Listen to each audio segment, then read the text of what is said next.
Spokane County started sending out ballots, so you should be getting yours in the mail any day now. So this ballot is for the presidential primary election, and our Nicole Hernandez is joining us live here in studio for us this morning. And Nicole, this ballot is a little bit different than the normal ballot, right? Good morning. Yeah, good morning, Tim and Channing. So a couple of things that I want to talk about. This here is what your ballot's going to look like when you get it in the mail. It's going to look different. That's okay, though. This is just kind of how the primary works. We've done this before, similar to what we saw 4 years ago. So the way this is different is you have the Democratic Party on this side, Republican Party on this side. You can only vote in one of these boxes. If you fill out both of these boxes, your vote will not count. So number one, you have to pick a box and you have to vote in only one. When you get to the end and you fold up your ballot and you put it in the envelope, you also have to write on the outside of the envelope which box you chose. What you write down and then what you voted for has to match for your vote to count. The other last thing that I want to talk about this specifically is these candidates on the list. Not all of them are in the race anymore. So for the Democratic Party, we only have Biden and Phillips still in the race.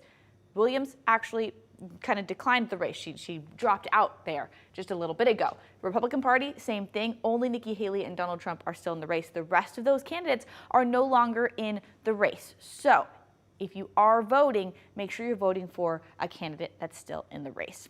Now, once the primary is over, the Democratic Party will give delegates to every candidate who gets at least 15% of the votes. The more votes, the more delegates you get. The Republican Party will give votes to anyone who gets more than 20% of the votes. If any of them get more than half of the votes, though, they would get all of the Republican delegates for the state. And then all those delegates eventually go to each party's national convention to officially decide who each candidate will be.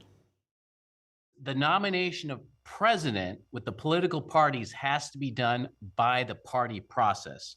So as people are watching the news, you notice other states are doing this, like New Hampshire and Iowa, and some of them are caucus states and some are primary states, but it's an internal party process. And this is backed up by the U.S. Supreme Court.